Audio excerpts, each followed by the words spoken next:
Hello दोस्तों, कैसे हैं आप सब। आई होप आप सब अच्छे होंगे और आप सबकी पढ़ाई अच्छी चल रही होगी।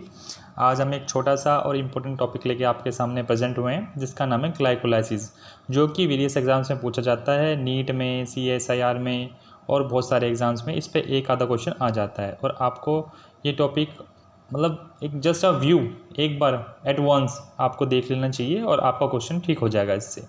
ठीक है, मोर ईजी वे में हम आपको बताने वाले हैं NCERT की सारी लाइनें। ठीक है, हम स्टार्ट करते हैं किससे, ग्लाइकोलाइसिस से। अगर ग्लाइकोलाइसिस से अगर हम स्टार्ट करने जा रहे हैं तो हमें सबसे पहले क्या माइंड में आता है, glyco, you can see that, and plus lysis. यानी अगर ग्लाइकोलाइसिस की हम बात करते हैं तो दो वर्ड से मिलके बना होता है, पहला ग्लाइकोज, दूसरा लाइसिस। और ये क्या है, एक तरह से ग्रीक वर्ड है। ग्रीक वर्ड जब दो में तोड़ा इसे, पहला क्या है ग्लाइकोज, दूसरा क्या है लाइसिस। ग्लाइकोज मतलब शुगर, जो कि आप सब जानते हैं, और लाइसिस मतलब स्प्लिटिंग। यानी एक तरह से अगर हम मीनिंग निकालें ग्लाइकोलाइसिस का, शुगर की स्प्लिटिंग को हम क्या कहते हैं, ग्लाइकोलाइसिस कहते हैं। ठीक है, तो सबसे पहले माइंड में हमारी बात आती है कि ग्लाइकोलाइसिस वर्ड आया कहाँ से, किसने इसको दिया। तो उस टाइम पे क्या है, 3 साइंटिस्ट हुआ करते थे। First is Gustav Embden, Otto Meyerhof and J Parnas. ये 3 साइंटिस्ट मिलके ये टर्म दिए ग्लाइकोलाइसिस।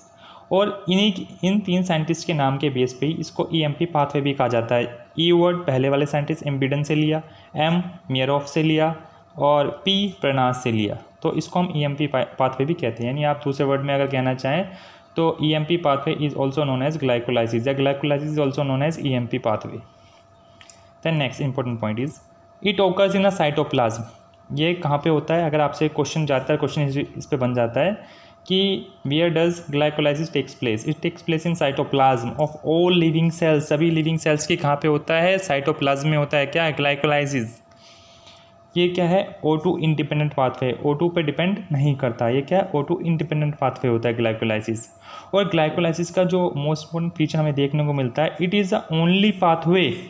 ये क्या है, एक ओनली पाथवे है जो कि क्या है, कॉमन है। किसके बीच में कॉमन है, एरोबिक रेस्पिरेशन के बीच में एंड एनारोबिक रेस्पिरेशन के बीच में। इट इज़ द ओनली, यानी ग्लाइकोलाइसिस क्या है, कॉमन है। एरोबिक में भी होता है रेस्पिरेशन में, और एनारोबिक रेस्पिरेशन में भी ये आता ही आता है। तो यानी दोनों में क्या है, ग्लाइकोलाइसिस कॉमन पाथवे है। ठीक है, हम नेक्स्ट पॉइंट पे बढ़ते हैं। ये क्या है, एक तरह से यूनिवर्सल पाथवे है। क्या है, ग्लाइकोलाइसिस यूनिवर्सल पाथवे की ये सब में पाया जाता है। एक तरह सब जितनी भी लिविंग सेल्स है ना, found in all the living cells, यानी glycolysis found in all the living cells, universal pathway है। इसमें क्या होता है, हाउस कीपिंग जीन्स भी देखने को मिलते हैं, बट NCERT में ज़्यादा मेंशन नहीं है इसके बारे में, तो हम इसके बारे में ज़्यादा भी बात नहीं करेंगे। ठीक है, नेक्स्ट पॉइंट पे बढ़ते हुए हम बोलते हैं ये क्या है, एक चेन प्रोसेस है। चेन प्रोसेस है यानी इसमें क्या होता है, 10 केमिकल रिएक्शंस सीक्वेंस वाइज क्या होता है, टेक्स प्लेस। हम उनके बारे में चलो आपको रिएक्शन वाइज समझाते हैं। ठीक है, देखिए हमने स्टार्ट किया अपना cycle, glucose as a substrate. ठीक है, जब ग्लूकोज को क्या मिला, एंजाइम मिला हेक्सोकाइनेज। जो इंपॉर्टेंट एंजाइम्स हैं वो हम आपको बता रहे हैं। ठीक है, और यहाँ पे जब एंजाइम मिला हेक्सोकाइनेज और Mg+2 प्रेजेंट है, तो ATP टूट के किस में हुआ, ADP में हुआ, और इसकी मदद से क्या हुआ, ग्लूकोज से टूट के क्या बन गया, ग्लूकोज 6 फॉस्फेट बन गया। ठीक है, ग्लूकोज 6 फॉस्फेट बन जाता है। यहाँ पे हम आगे बढ़ते हैं, फिर हम क्या करते हैं, ग्लूकोज 6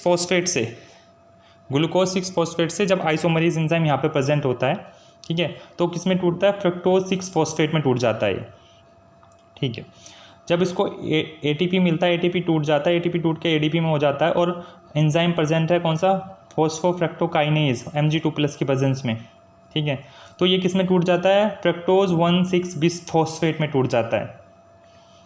ठीक है, इसके साथ जब हम आगे बढ़ते हैं तो यहाँ पे हम देखेंगे कि जब इसे नेक्स्ट एंजाइम मिलेगा, यानी अगर हम एंजाइम की बात करें तो एल्डोलेज प्रेजेंट होता है, बट एक तरह से जो इंपॉर्टेंट एंजाइम्स हैं हम उनके बारे में बात कर रहे हैं। ठीक है, एल्डोलेज जब प्रेजेंट होगा ये टूट जाएगा किसमें, 2 मोल किसके मिलेंगे, 3-फॉस्फोग्लिसरॉल्डिहाइड के।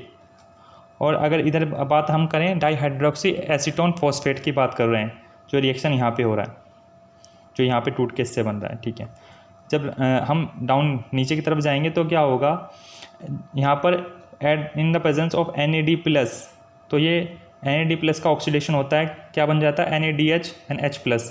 ठीक है, और इससे हमें क्या मिलेगा, 2 मॉलिक्यूल्स मिल जाएंगे किसके, एक तरह से 1,3-bis फॉस्फोग्लिसरिक एसिड के।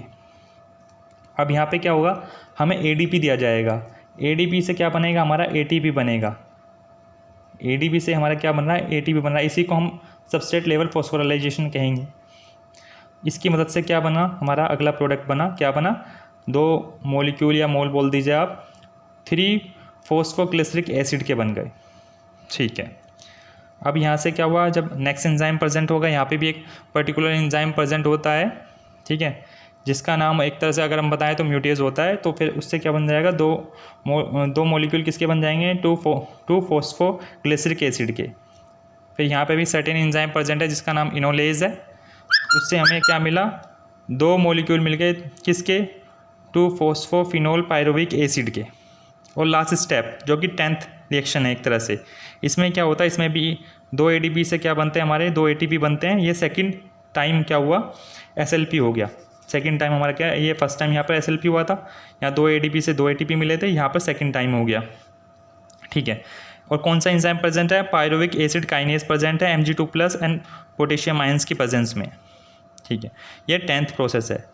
और लास्ट में हमें क्या मिला, 2 मॉलिक्यूल किसके मिल गए, पायरुविक एसिड के मिल गए। और पायरुविक एसिड क्या होता है, की प्रोडक्ट होता है किसमें, ग्लाइकोलाइसिस में। की प्रोडक्ट क्या है, पायरुविक एसिड है। यानी अगर हम बात करें तो फर्स्ट, थर्ड एंड 10th आप निशान देख सकते हैं। ये क्या है, इरिवर्सेबल है, यानी कि ये क्या है, वापस कन्वर्ट नहीं हो सकते पिछले वाले प्रोडक्ट में, वरना और सब स्टेप्स में आप देखेंगे तो सब एक दूसरे में वापस कन्वर्ट हो सकते हैं। But 1, 3 and 10th are irreversible step. और कितने रिएक्शंस होते हैं, 10 रिएक्शन होते हैं चैन में। ठीक है, और 1, 3 एंड 10 क्या है, इरिवर्सेबल। अगर हम बात करें तो 1, 3 एंड 10th क्या है, इरिवर्सेबल हैं रिएक्शंस। ठीक है, अब हम बात करते हैं इसकी डायरेक्ट समरी की।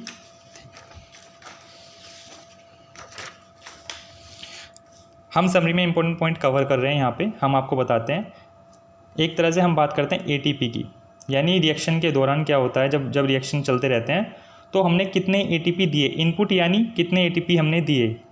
हमने टोटल रिएक्शन के दौरान 2 जगह हमने 2 बार ATP दिए, एक तो फर्स्ट वाले में, ठीक है, और एक थर्ड वाले में। ठीक है, नेक्स्ट आउटपुट ऑफ ATP, यानी कितने ATP हमें टोटल मिले। ठीक है, कितने ATP मिले हमें, अगर आप यहाँ पे देखेंगे तो 2 ATP। यानी अगर आपसे कोई पूछ ले टोटल आपको फ़ायदा नेट गेन कितने ATP का हुआ, तो 2 ATP का, क्योंकि 2 हमारे लग गए, 4 हमें मिले तो 2 का हमें फ़ायदा हो गया। इसके लास्ट प्रोडक्ट क्या होते हैं, हमें 2 मॉलिक्यूल मिले किसके, पायरुविक एसिड के, 2 ATP का फ़ायदा हुआ और 2 NADH का फ़ायदा हुआ। NADH कहाँ पे, यहाँ पर जहाँ पर ऑक्सीडेशन हुआ, यहाँ पे 2 NAD+ से 2 NADH हमें यहाँ पर मिल गए। ठीक है, अब यहाँ पे हम बात कर रहे हैं जो ग्लूकोज रिएक्शन के दौरान, ग्लाइकोलाइसिस के दौरान कैसा होता है, पार्शियली ऑक्सीडाइज होता है। ठीक है, और जो पायरुविक एसिड है की प्रोडक्ट है ग्लाइकोलाइसिस का। मेटाबॉलिक फेट के बारे में बात की गई है NCERT के, तो पायरुवेट का डिपेंड करता है सेलुलर नीड्स पे एंड अवेलेबिलिटी ऑफ ऑक्सीजन पर, ये डिपेंड करता है जो मेटाबॉलिक फेट होता है किसका, पायरुवेट का। ठीक है, हम आगे बढ़ते हैं। हम जब आगे की तरफ बढ़ेंगे तो हमें एक क्वेश्चन पूछा गया NCERT में कि डायरेक्टली कितने ATP हमें मिलते हैं ग्लाइकोलाइसिस के दौरान 1 ग्लूकोज मॉलिक्यूल से, तो आपका आंसर है 4 ATP हमें मिलते हैं डायरेक्टली। और ये क्या है, 10 केमिकल रिएक्शन चैन में होते हैं sequence wise, 1, 3, 10th irreversible reactions होते हैं। और लास्ट में हम कंक्लूजन करने जा रहे हैं इसका, ड्यूरिंग द ग्लाइकोलाइसिस डीकार्बोक्सिलेशन नहीं होता। ठीक है, ऑक्सीडेशन एक बार होता है जो आपको यहाँ पे रिएक्शन में दिखाया गया था, this is a oxidation that takes place. SLP substrate level phosphorylation, ADP से ATP का बनना एक तरह से ये 2 जगह होता है। ठीक है, ये हम आपको रिएक्शन वाइज दिखा रहे हैं। ये देखिए, ये फर्स्ट टाइम जो यहाँ पे हुआ, ठीक है, और this is a second time जो लास्ट 10th स्टेप में हुआ। सो इसी के साथ हमारा ये ग्लाइकोलाइसिस का इम्पोर्टेंट टॉपिक ख़त्म हो जाता है। आई होप आप सबको ये अच्छा लगा हो, इजी टॉपिक लगा हो, और मैं इसी के साथ ये उम्मीद करता हूँ कि आपका क्वेश्चन किसी भी एग्ज़ाम का आए ग्लाइकोलाइसिस का, वो ठीक हो जाएगा। और अगर आपको ये वीडियो अच्छा लगा हो, इन्फॉर्मेटिव लगा हो, तो हमारे चैनल को लाइक कीजिए, सब्सक्राइब कीजिए। Thank you.